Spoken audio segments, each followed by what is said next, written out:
and I've just been fortunate that a bunch of these things have helped boost me, like almost like multipliers in time and I don't want to say fame, but it really has been fame, and what I've gotten to at this point. It's only been one race weekend of the 2024 season where I haven't had a paint scheme on track. We don't demand attention. We don't demand publicity.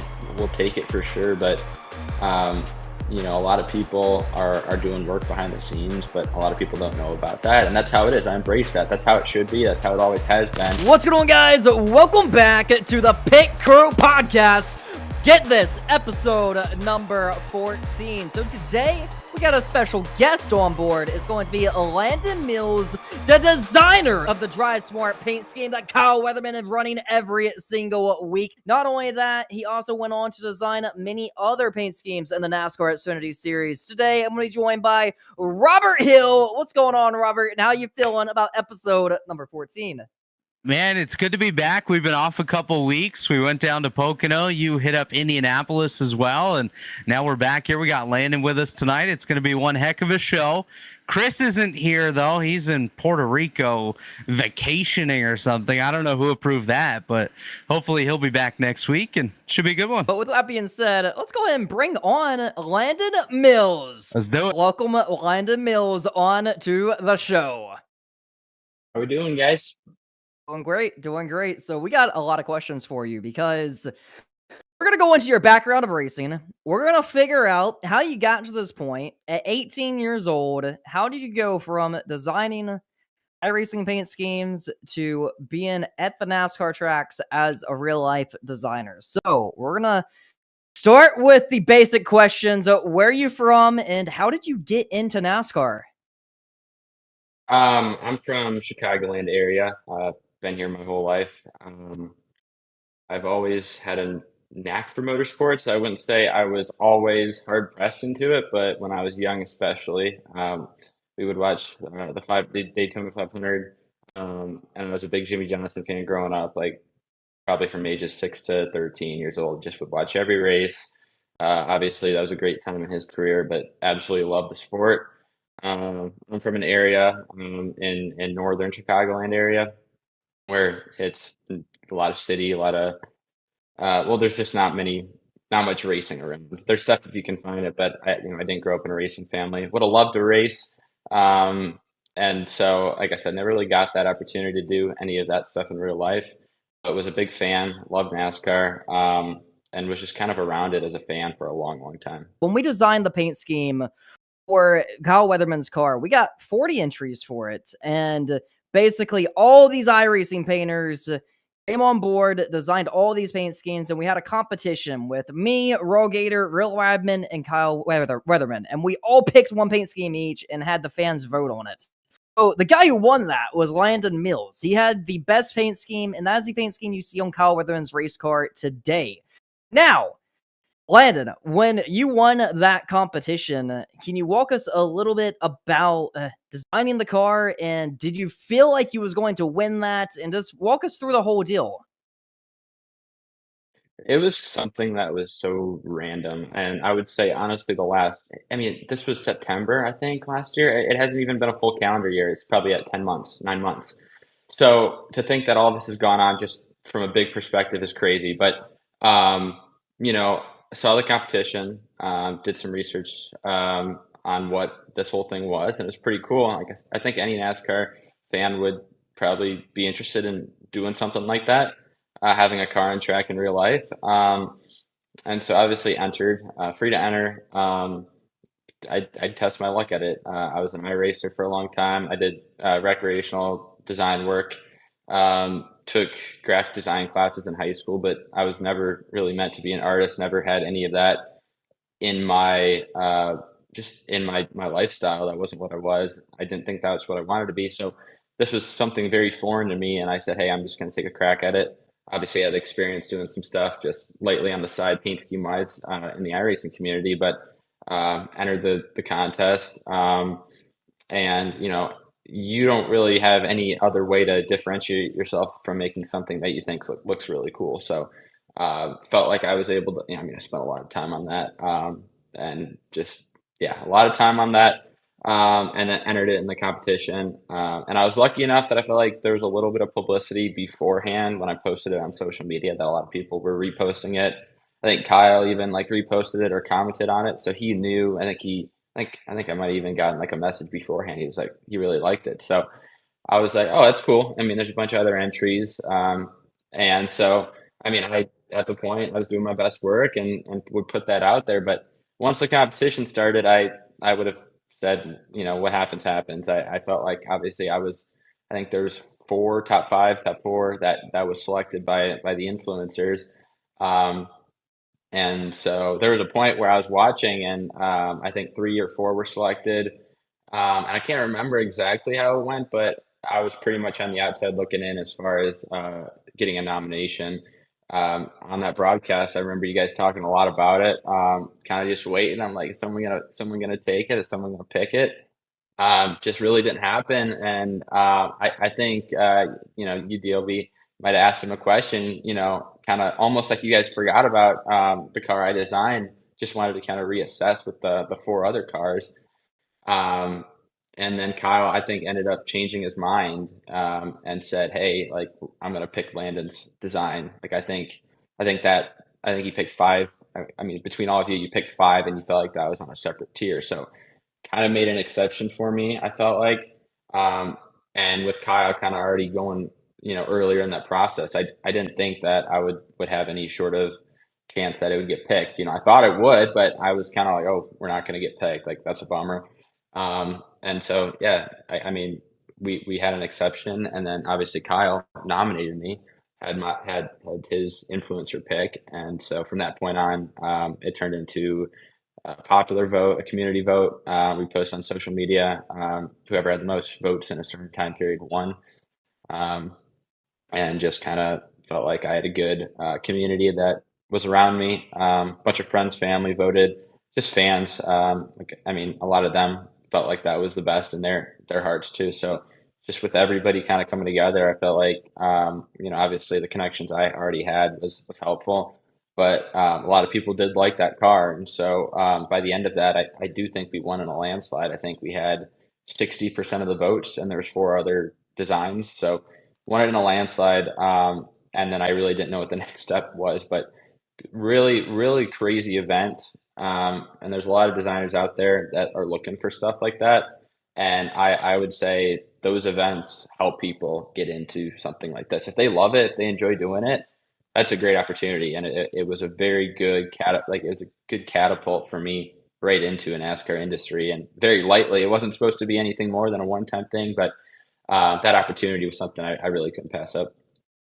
Well, after you won, you got the opportunity to go to Texas Motor Speedway, and that was your first introduction into the NASCAR industry. Can you walk us through that? Because I know at the same time you started doing a little bit of graphic designs for DriveSmart on the side around this time as well.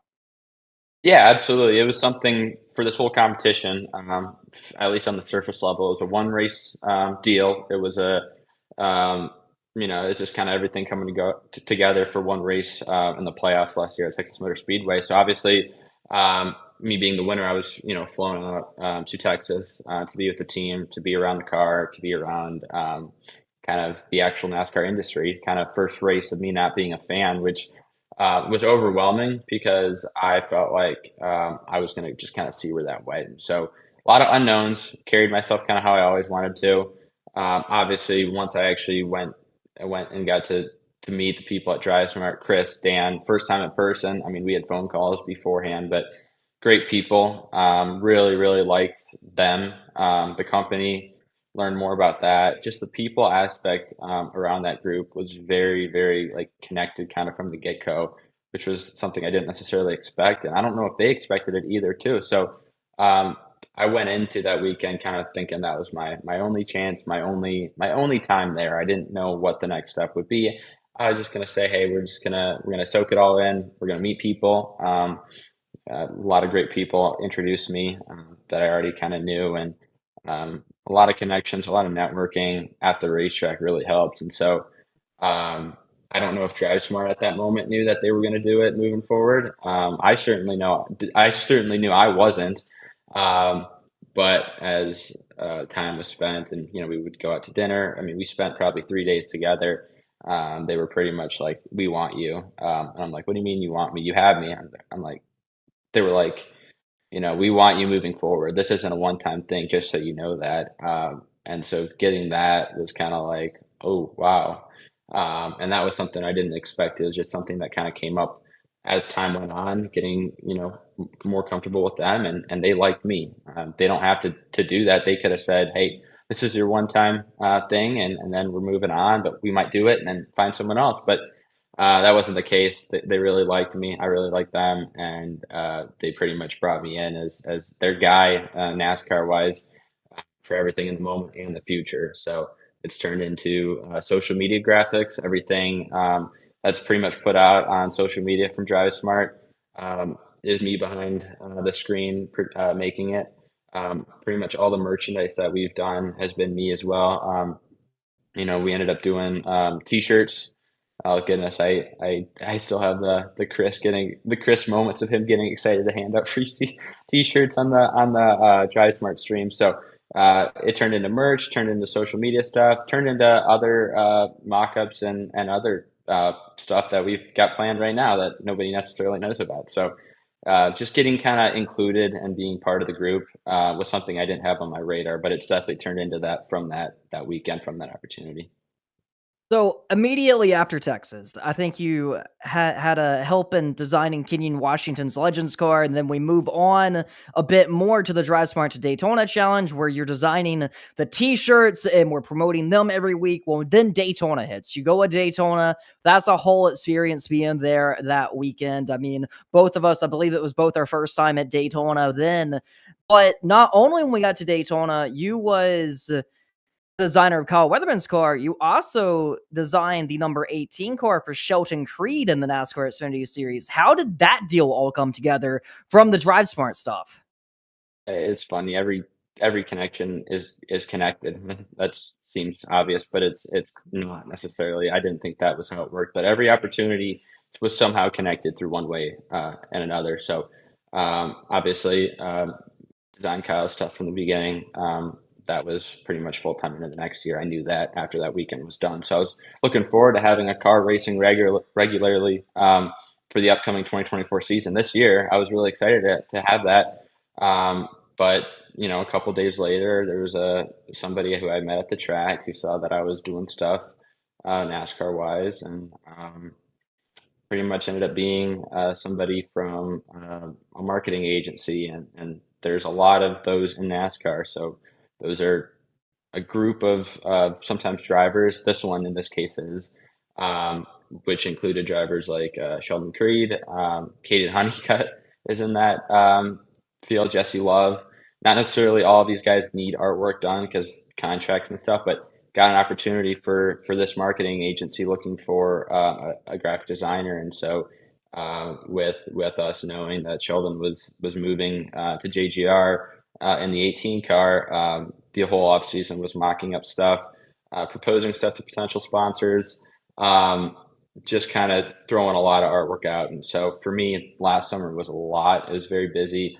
Just so much stuff is used, but there's a lot that's unused, and there's a lot of work going back and forth with sponsors, not drivers, but mostly sponsors and then the agency in this case. So that was something that was supposed to be kind of, from what I knew, maybe a one or couple race deal with Friends of Jacqueline Foundation and Sheldon. And so obviously knew that was for Daytona. Once again, went into Daytona and thought that was just kind of another one-time thing. And so, I was blessed enough to have one car with Kyle on a track in Daytona, but to have another great car in Joe Gibbs Racing, Sheldon Creed, and then the sponsors and agency, and then the people back behind that was very big and helping me get out even more. There's a lot of people that didn't, not everyone knows who makes paint schemes. For me, I kind of have everyone's name of each car behind the scenes of who made it. So a lot of people were able to find out that I was that guy, and there's probably still a decent amount of people who don't know, but that reach took a huge climb up from that off season after Texas until Daytona.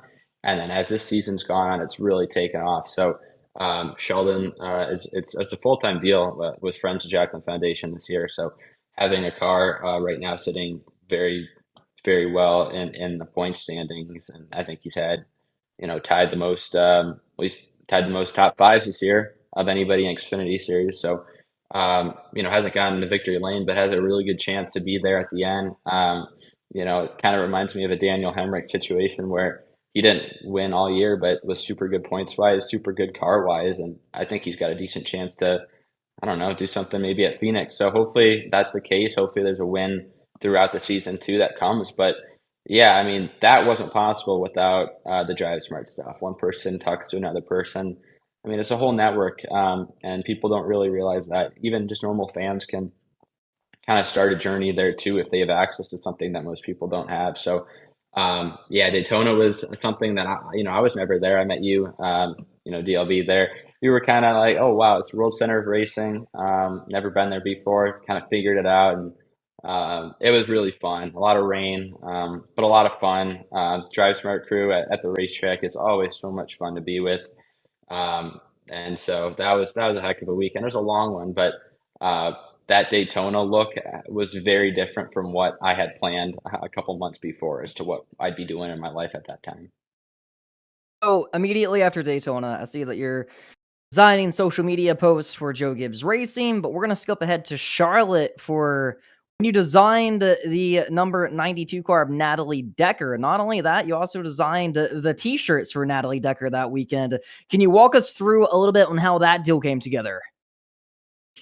I'm gonna sound like a broken record here, saying one thing leads to the next, and it's the network because it really is. I mean, it really is, and people don't realize that there's so much opportunity in front of them. So I know we're moving on from Daytona, but this started at Daytona. Natalie was racing with DGM Racing in the 36 car this February, and made the race, led laps, did very well. And I had the pleasure to just kind of talk with her a little bit, tell her kind of where I was at. Obviously, I mean, I knew Derek, her husband now, for a decent bit of time through iRacing and stuff, but kind of wanted to talk to Natalie and just kind of say hi and just talk and just kind of say that, it's nice to meet you. I've got opportunities that I can provide here, try to get you sponsorship. They're always looking for stuff. And developed a really cool relationship kind of from that point on. And so, yeah, it was, a decent gap from Daytona to Charlotte, but from that point on, we were looking for another race that would suit her. Obviously, get a sponsor on there, and we found that with Bikini Zone, which is an anti-bump shaving gel for females specifically, which is something you don't see in NASCAR.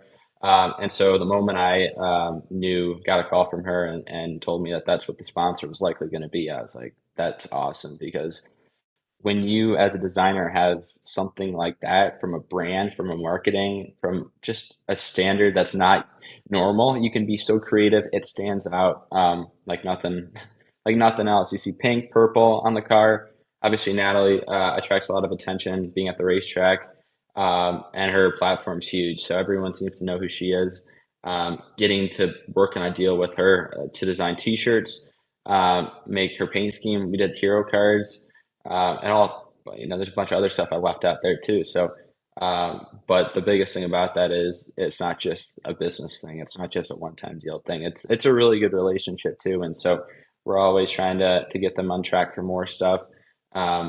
Blessed to be able to work with yet another driver, another great driver, between everybody I've worked with so far. So blessed to have Kyle, to have Sheldon, and obviously Natalie. So that was a really cool project from start to finish. I think arguably one of the most unique ones. It was the most unique project I've had in my career as a designer by far, but could be possibly up there for the most memorable just because of the sponsor.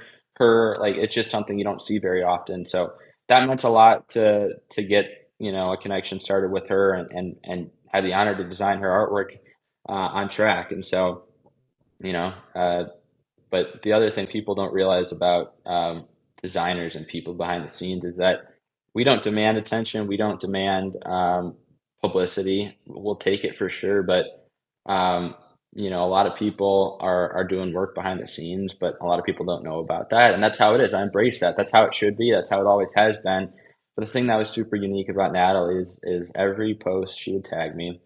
A lot of people don't know, but in that Daytona, a couple weeks before, or not Daytona, excuse me, a couple weeks before Charlotte, when she was doing her vlogs, her seat fittings, her car, just kind of around the shop, she would literally shout me out just right on the moment in her vlogs. And I've had time for I get some publicity, which is cool, but with her and her platform and how heavily she promoted me being affiliated with her, like I said, tagged me in every post, would shout me out on her YouTube.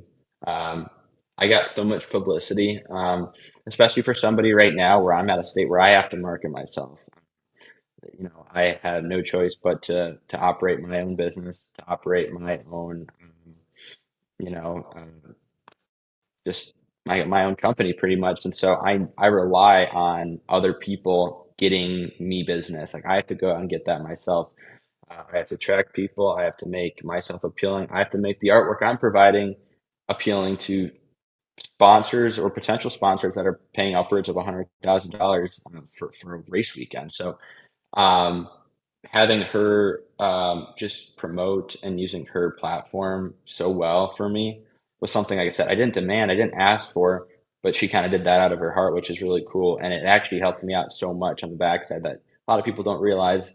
Um, but that does so much. And I don't take it for granted. But yeah, I mean, I could see my insights on social media grow from maybe 1,000 clicks or something in 30 days. It went up to like 20,000. And so crazy run there. And all that does is help me. Like I said, that's super valuable for me. So just from every aspect, she's a joy to work with. That project was so fun. I don't know if I'll ever have a chance to do something like that again. It was that cool. And especially at this point in my career, having something like that already on my resume is really cool. So that was a heck of a race weekend. That was a heck of a project, and still trying to do more. So Natalie's definitely always one of the most fun drivers to work with. We had her on the show before. Come the end of this show, we're going to be giving away one of the t-shirts that Landon actually designed for all the active chat members. Well, I'm going to pass you over to Robert Hill because I know he has some good questions for you. You mentioned the publicity and whatnot that you've gotten, and that's kind of my side of the industry with media. How have you grasped the extra attention that you've gotten from the paint schemes you've done, the partnerships you've created, and things like that over the time that you've been in the industry for such a short while so far, such as like when they shouted you out on the race broadcast, and of course your interview with WGN in Chicago recently as well?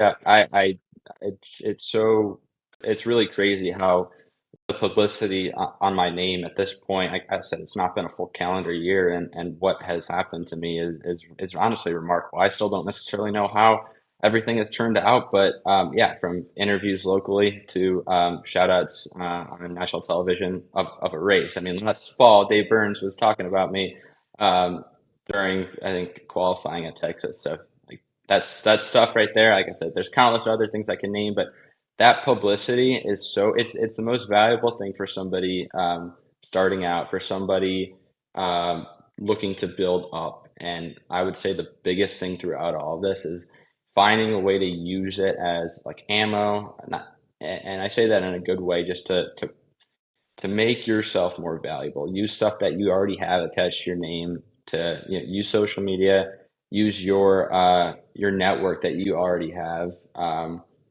Just you use everything that's in front of you, and if you can do that, you always will grow.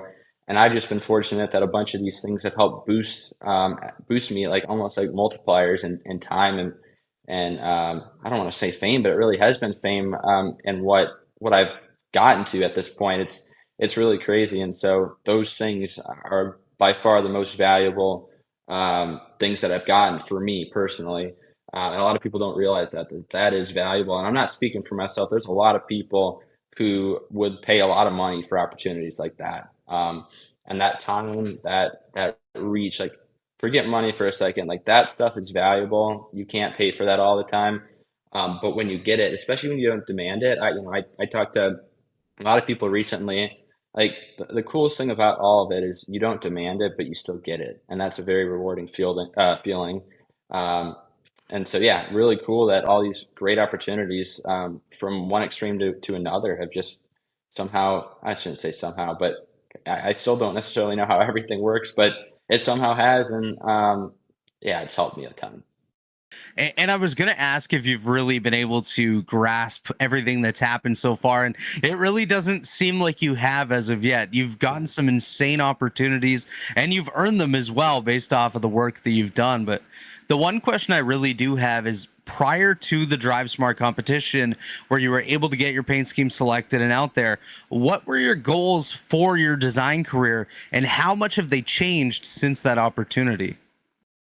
Uh, to answer your question, there was no goals. I didn't think this was a possibility at all. So I had no goals. I went into all of this with zero goals. I didn't think art was any sort of art, any sort of artwork. Like, good God, I would have not even thought of that. So that's honestly how it was. Um, yeah, I think the fact that there's so much movement in such a short period of time, it's great. I think that it helps not just me, but a lot of people.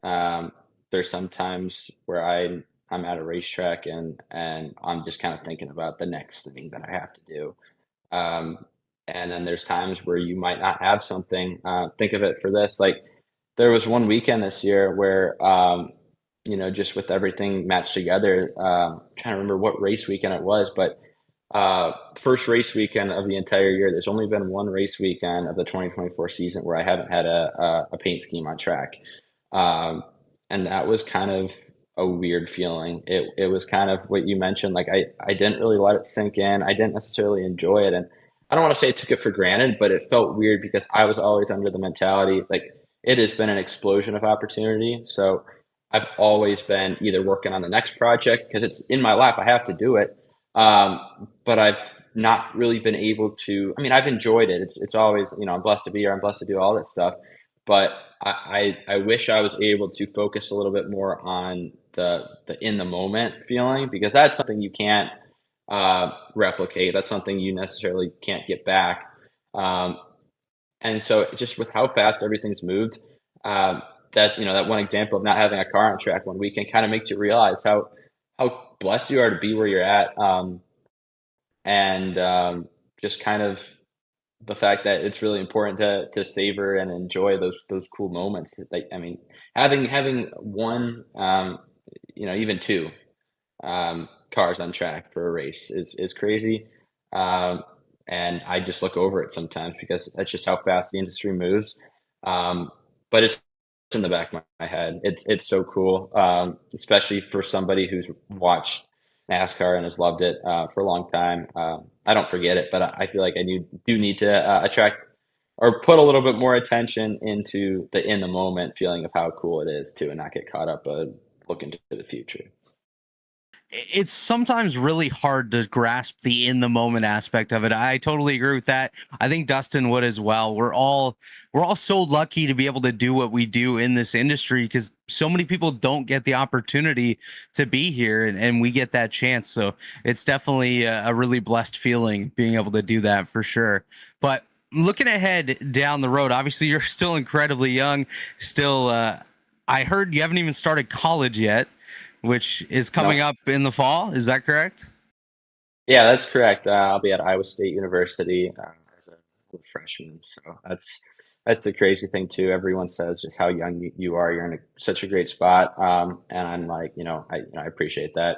Which is, not I understand not everyone has this much momentum at such a young age at such a pretty. I mean, it's a huge industry, and so yeah, I mean, every part of life. A lot of people don't realize. I keep saying it's not been a calendar year, but every moment since that contest has been not overthinking, not overdoing, almost just letting stuff fall into your lap because you don't have time to think and weigh the options. It just moves on. So, uh, and I have that same mentality right now too. It's just whatever the next step is, you take that step and then you see where you're at and reevaluate. And so, yeah, a lot of people say, well, what are you doing? Why are you going to college? Like, you've got such a great piece of work. You've got such a great platform that you've built up already in NASCAR. But I don't really take anything for granted. So I look at it's a normal life. I'm 18, 19 years old. I'm gonna go to college. Um, if something comes up, there's something that comes up, but under the impression that I want to fulfill that. Just as kind of, I feel like that's something I should hold myself to do. Um, but yeah, it's crazy. Sometimes I don't think of that. And what's even crazier is the fact that this 90% of what I've done has been in the midst of a high school. My senior year of high school was what most of this was done during, and it's a school year. I mean, we're talking business calls in the middle of school day. Um, Tough, found a way to do it, but I mean, there's times where you're not sleeping at night. There's times where you're overloaded with work, and it's just there's so much there. The beauty of all of this, where I'm at right now, as a student still, is the fact that I have what I have software wise, computer wise. I mean, everything I do is on a computer, a laptop, just one laptop. I can bring it wherever. I was talking to Dustin. Indianapolis, our race day graphic. I was doing that in the hotel room, um, right before. I mean, it was past midnight, but like it doesn't matter where I'm at, what I'm doing. I can still do this. And so everyone's say, "Oh, like have a great time at college." Like, no, like I mean, yes, but I'm still doing what I'm doing, and I'm actually gonna have more time most likely to do it in college than I did in high school. There's a lot more to manage in high school. And obviously, like I said, I weigh opportunities, I weigh where I'm at and reevaluate. But right now, college is that next step. Obviously, career wise, this is what I'm doing. I'll keep doing it. That doesn't change for everyone being like, "Oh, we'll miss you." I'm like, I'll still be around. I'll still be at the racetrack. Yeah, I'll I'm still still be. here. I'm still here, baby. So, no, I haven't left. I don't plan on leaving. We'll obviously be partaking in that next chapter in my life, but certainly doesn't change anything else NASCAR wise that I'm doing. And it's funny. The cool thing too is being a kid, being a student. A lot of people really don't know what I'm doing, and when they see what I'm doing, I try to be pretty humble about it. I don't talk about it a ton. Obviously blessed to have these great opportunities, but when people actually kind of figure out what I'm doing, they think it's the coolest thing ever. So, um, it attracts a lot of attention. Um, but for me, there's a lot I got to weigh. There's a lot on my shoulders, but I figure out a way to manage it. Um, and no, I'm certainly still around. I'll certainly be at the racetrack, and I'm certainly still doing everything I'm still doing right now, and have been doing. So hopefully that continues to grow. But yeah, for me right now, it's college in a couple weeks. We'll start that up, but it doesn't change anything NASCAR wise for me. It's pretty wild that you're going to be managing the business side while you're also doing the schooling. But like you said, it's what you need to do. It's the path that you're going down, and it's going to help you grow as well. And my thought recently with graphic design is obviously AI is coming into play. What are your thoughts as a graphic designer about AI, and are you going to grasp onto that and kind of work alongside it, or are you still trying to make sure that you're better than it at all times? I think there's a human element in AI. As a graphic design standpoint, that will never be able to be replaced. There's a lot, and it's a great tool. I'm a big believer that it's very helpful in some regards. But where it's at right now, it doesn't change much. I think it's more of a tool than it does hurt anything in a graphic design standpoint. I think it's got a lot more harm and power to take over in other categories, with just how realistic that is. But from an art perspective and the details that you have, I don't think it'll ever come close, especially in sports, especially in NASCAR. I'm not worried about it. Not to say that'll change, but I don't really look at it as any sort of threat. I don't really see it taking any opportunities away. Um, I see it more so helping. But there's some stuff out there that you're kind of like, that's not great, but it doesn't change much from my perspective. So. Um, it needs some work, especially in the design industry. Maybe we'll reevaluate in a year or two and be like, okay, maybe my opinions change. But talking to people in NASCAR, they're not worried. I'm not worried. But I would say, yeah, there's a lot of opportunities it can take over in other creative industries, but I wouldn't say it is. Good. That's definitely good to hear that there's still going to be the human touch to it, and it's always nice to see the creativity that all the designers have in the industry. And obviously, we talk to a lot of drivers on the show, and every year they're talking about how one season starts, they're looking ahead to the next. They're reaching out to the teams, the sponsors, trying to put stuff together and make sure they have deals for the future. What is that like from a graphics side of things for you? Are you reaching out to those teams all the time, building the portfolios, the mock-ups, things like that, trying to get yourself opportunities a year ahead as well? Um, no, not really of me reaching out. There's a point where when you start out, and a lot of people right here who aren't who don't have the in NASCAR have to do that. But for me, obviously, I'm still doing all of that. I'm just not proactively doing it. I'm not most likely, right now, I'm not pitching to people. I'm not going out and reaching out for these opportunities. But there's a lot that is put on my plate that says, "Hey, we've got this sponsor. We need to attract it." I work with drivers who are always looking for sponsorship, but once I start working with them, then we'll come up with something to present to them. So me proactively, I'm not pitching to drivers looking for opportunities, but there's a lot of potential sponsorship that plays a role behind the scenes in NASCAR that like I said, it sucks because there's a lot of unused design work out there, but I'm always working with agencies, drivers, sponsors, potential sponsors. That's the big thing too.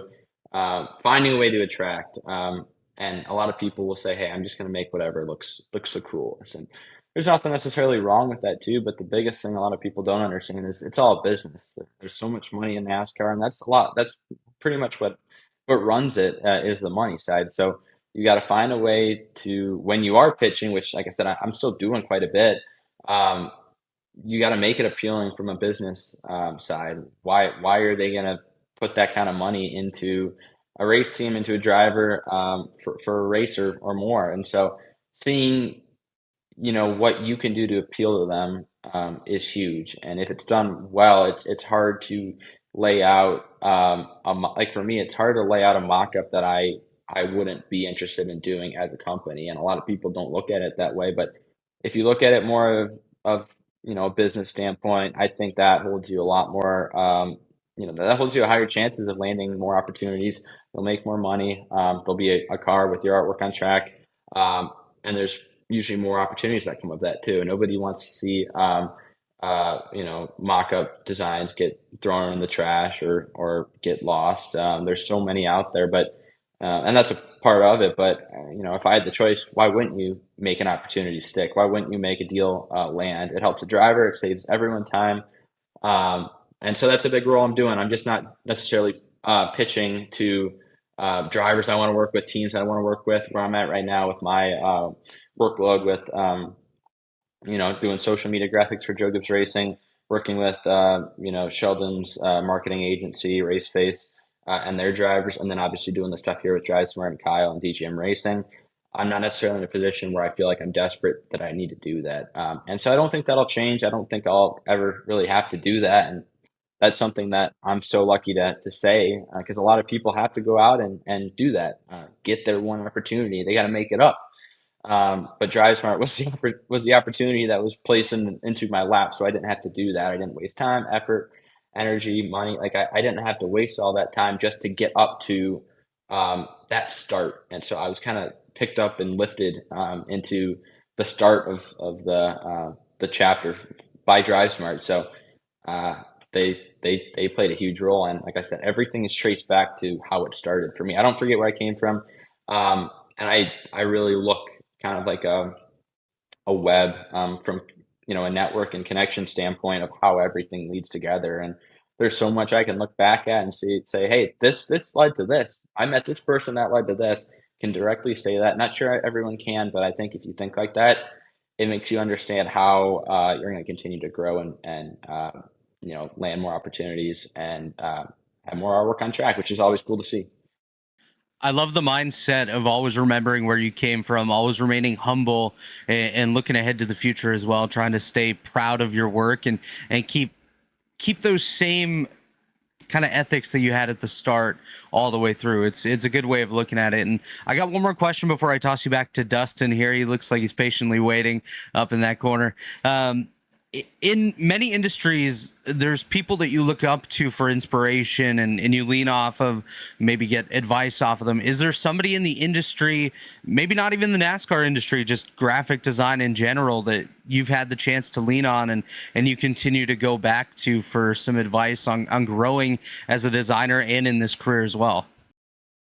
Yeah, there's obviously people up above. There's people who honestly are no longer with us. Sam Bass was a huge icon in NASCAR as a designer, started everything. So he was somebody that everyone looks up to. But for me, it's mostly in NASCAR because that's where everything started from. I'll throw a couple names out there because these people, and there's so many people that I'm going to have to leave off this list too because I just can't say Of everybody. But course. I tell you, it's crazy the relationships that I made. It's crazy the people that I've met who are pulling for me all the time.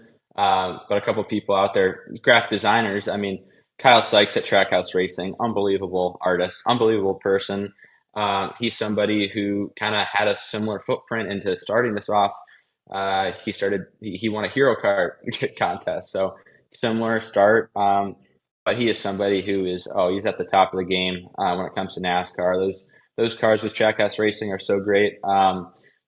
Works with a great team. Daniel Suarez, Ross Chastain are great people to have, driving your artwork. So he's great. He actually lives about an hour from my house, and he's literally the only employed. He's employed by race team. He's employed by Trackhouse, but he's not on site. And so he was at a time where he was able to get an opportunity to do everything he's doing it, but it's not on site, which is crazy because everyone who has creative directors as a race team, like people in house as designers, he doesn't have to do that, and it's cool. He's just 15 minutes down the road for me.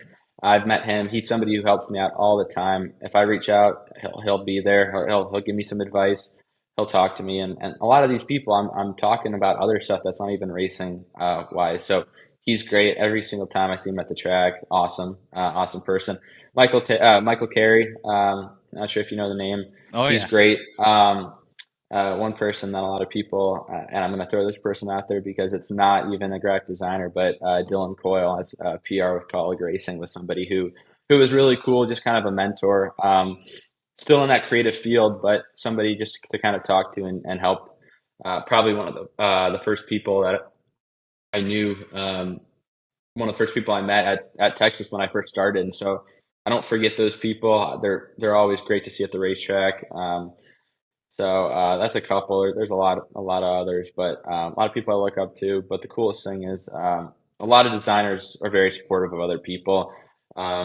There's so many people that I talk to. There's so many people I give advice to now that I wouldn't have thought that I wouldn't have thought that I'd be giving advice to people. There's people who are actually a little bit higher than what I'm at and a little bit more developed, but'll reach out to me, questions, looking for stuff, just in general. And so that community behind the scenes as artists are, some people might think it's competitive, it's aggressive, and there's always a little bit of that. But when I really saw what it actually is, when I see these other people at the racetrack, when I see these other people on social media, it's literally all support. It's literally all great comments. There's no toxicity, there's no hate, and it's crazy because I thought that there would be, seeing all these people, with this opportunity, that opportunity, fighting for that. So designers are really cool people. But everyone in NASCAR that I've met, a lot of people don't know what it's really like until they're there, and it's cool. So, but the people that I've met, the mentors that I have, the people who are just there for you, it's like no other. So, so many people I could keep going talking about, but those were a couple, and yeah, so many more. Yeah, and you mentioned Dylan. I'm going to give him a shout out as well. I've announced a handful of races with Dylan over the years, and he's a Absolutely. really cool guy. I love Dylan. He works with Josh Williams over there at Colleague, and he's definitely one of the nice up and coming guys in this industry. And I do agree with you as well. This industry, the racing industry, is so close. It's competitive on the track, but it's a family off the track, and it's just so awesome to be involved in it. I'm going to throw back to DLB. I'm sure he has a couple more questions here in the last couple of minutes of the episode. So, Landon, so when we were at Indy, we had a conversation about things that you want to do outside of graphic designs. Obviously, you're a very creative person, but you tell me stuff like photography and content creation and all these other alleys that you want to tap into. Can you tell me a little bit about that here on the podcast? Yeah, absolutely. Biggest thing for me is I like one one thing that's apparent for me is I like the people. I'm a people person. I enjoy making those connections. So a lot of that happens when I'm at the racetrack. When you're there, when I'm there, the people make it really cool for me more than anything else. So being at the racetrack is how I'm pretty happy just with the people that I know. And as a graphic designer, those people really aren't at the racetrack. They're not always there.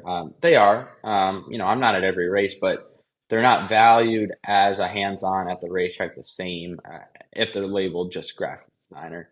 But for me, a lot of people don't. A lot of people don't know that. I like the media side of stuff too. I'm interested to get more into that side of things. Photography would be great.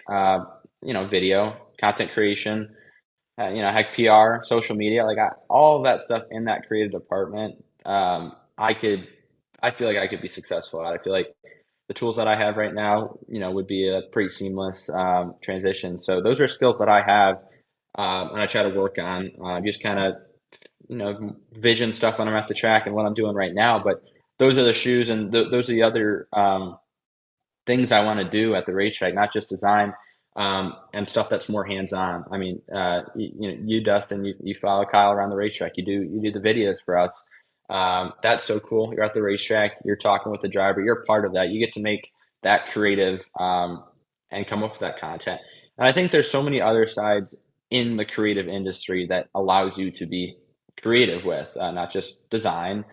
But there's so much, like even PR, public relations. Like you can be so creative with something like that, you know, um, and you realize that when you start knowing what jobs these people have at the racetrack. But I would say for me, you know, I would be really good at social media, running media and photo. I think that's something that I need to get more into. I think I have, a decent bit of experience with that, but need to make it a priority to get more into that too. So I think with college and all that stuff, I'm kind of, I'm not studying graphic design in college. I'm doing more business, more content creation, more video, more of that side of stuff, just to show more value to me that I can do more than just one thing. I almost want to. I really do want to do more than just one thing.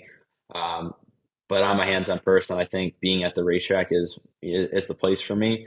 Um, and the people I've met, and I think those people in those positions really like it too. So I know you, Dustin, you're happy to be at the racetrack. I'm happy to be at the racetrack.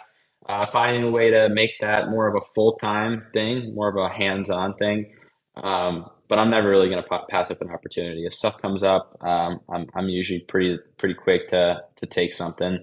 Um, I'm not going to take anything, but there's a lot that's valuable to me.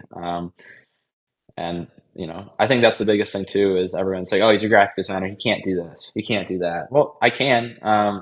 There's so many times too where even just in graphic design, I'm asked by Dan or Chris, "Hey, can you make this?" I'm like, "I've never made that before. Like, you want to do a helmet design?" I'm like, "Oh, okay." So my first time through is I do it and everyone likes it. So uh, I think I need to expand the tools a little bit. I think they're there.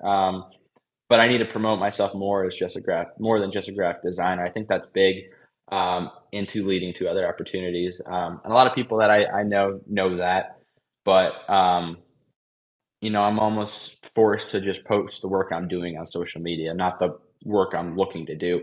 Love graphic design, love every bit about it. But I definitely feel like it's best for me to get more be more involved in other areas of the creative department. I think content and capturing that would be probably the next step I take, and I think I'd be great at that. I enjoy having a camera in my hands, having a phone in my hands, capturing media or content.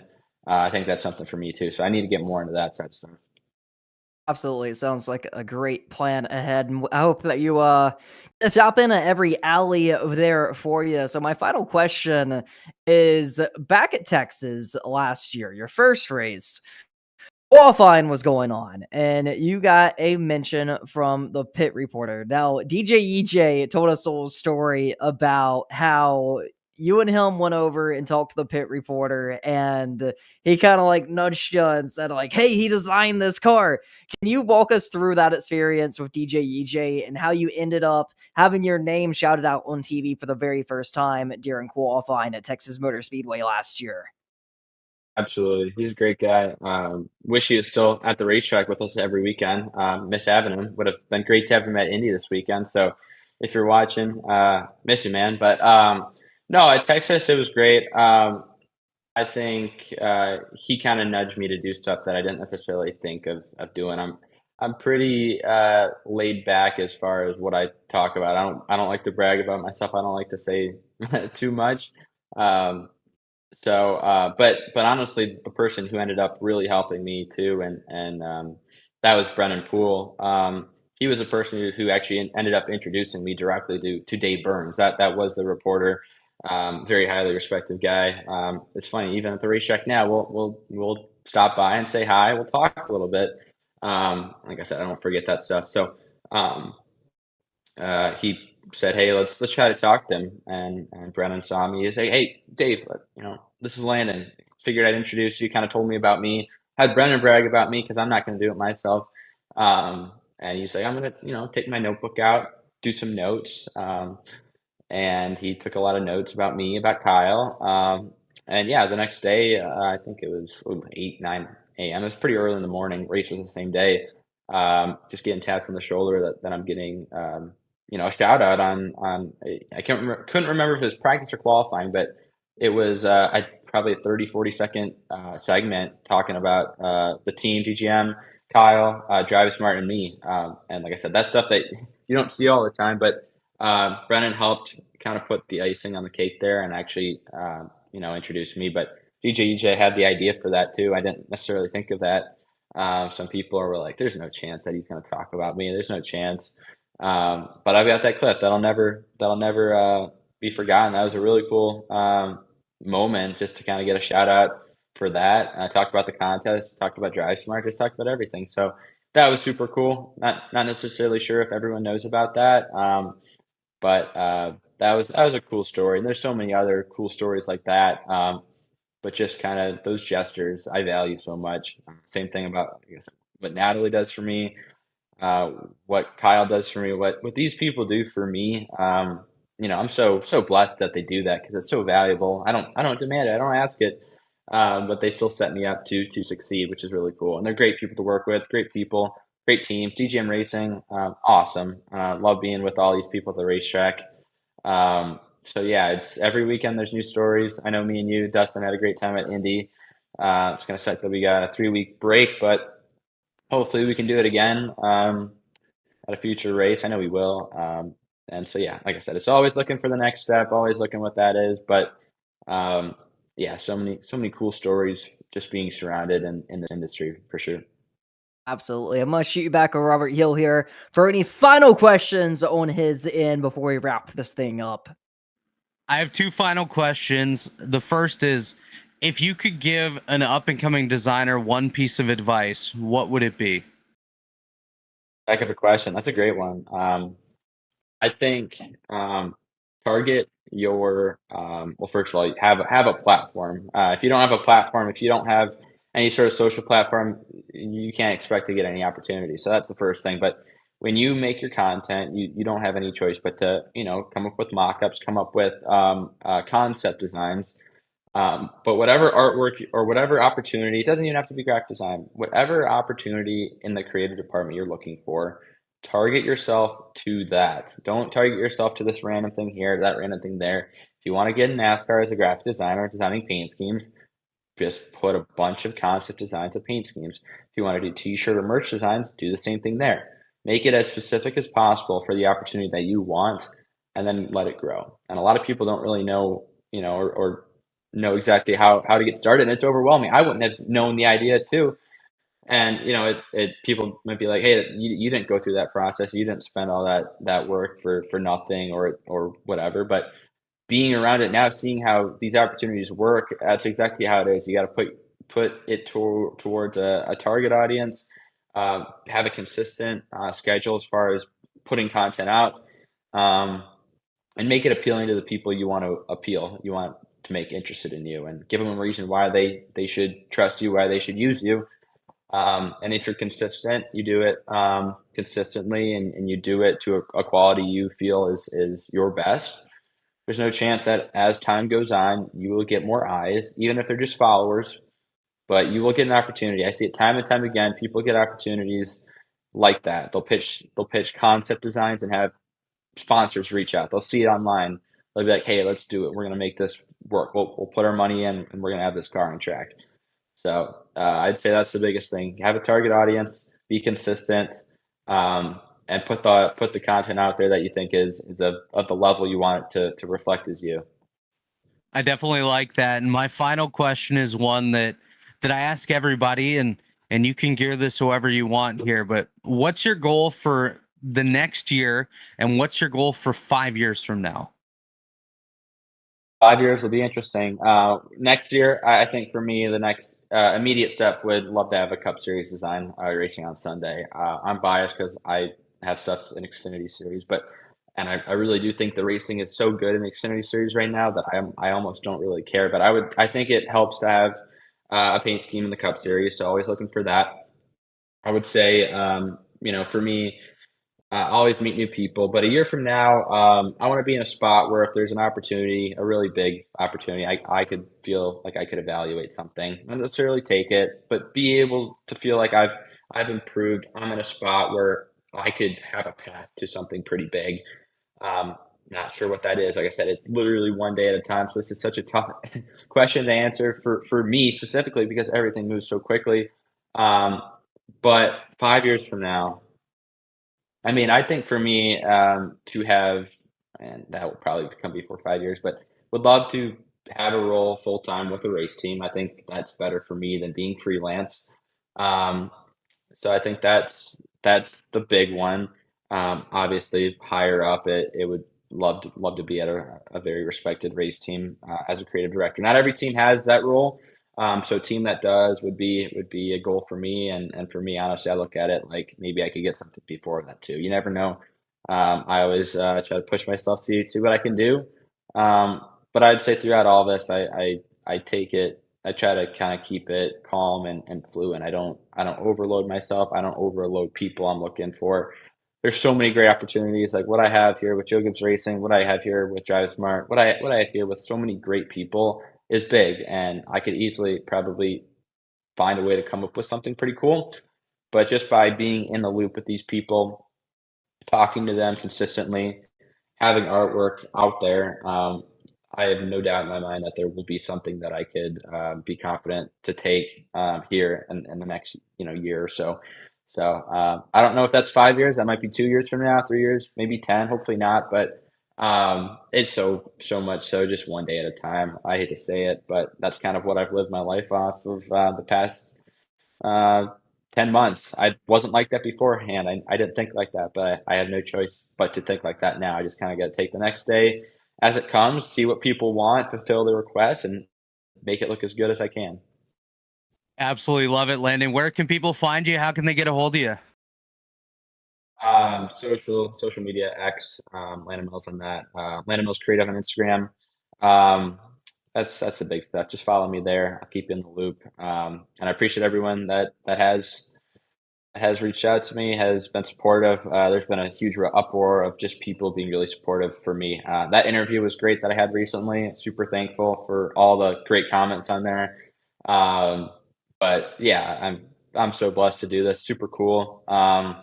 And got no doubt in my mind we'll continue making really cool stuff. And there's still a lot left of this Xfinity Series season. So we're hoping to get to victory lane with Kyle. Hoping to get to victory lane with whatever's on track. So pulling for everyone here after this 3 weeks. But I'm certainly still busy working on stuff. Even for next year, we got stuff coming up. So yeah, thank you guys so much for having me. told Dustin, I'm like, this is the perfect environment to talk about stuff, and got such a big story to tell. I'm so willing to tell people about it that are interested. And there's so many great stories like this. You just, Dustin and I talk. People don't know because they don't look for it, but there is so much around you that you can use for content, and for somebody in content, I kind of want to look for that. So no, pleasure having me on. We'll stay in the loop, but it was really good to be on here, and so thank you guys, really appreciate it. Absolutely. Thank you very much, Landon Milz, for coming on here for episode number 14. Appreciate everyone who's tuning in to the DriveSmart Pit Crew podcast. And with that said, we're going to go ahead and wrap up episode number 14. We'll be back next week for episode number 15.